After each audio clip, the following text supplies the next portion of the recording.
Iran மீது America மற்றும் Israel நாடுகள் இணைந்து இன்று தாக்குதலை நடத்தியிருக்கின்றனர். தலைநகர் டெஹ்ரான் உள்ளிட்ட நகரின் முக்கிய இடங்களில் ஏவுகணை தாக்குதல்கள் நடத்தப்பட்டிருக்கின்றது.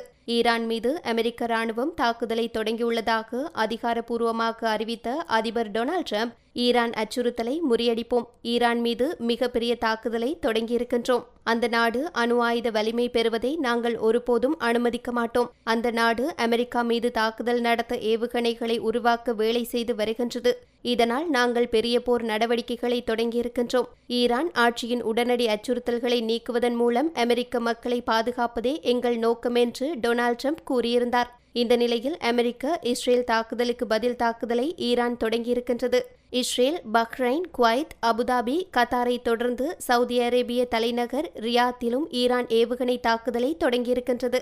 ஈரான் மத்திய கிழக்கு நாடுகளில் அமைந்துள்ள அமெரிக்க விமானப்படை மற்றும் கடற்படை தளங்களை குறிவைத்து தாக்கி வருகிறது. இந்த தாக்குதலால் பதற்றம் நிலவி வரும் நிலையில் தங்களின் வீடுகளை விட்டு வெளியே வர வேண்டாம் என கத்தார், பஹ்ரைன் நாடுகள் மக்களுக்கு உத்தரவிட்டுள்ளது.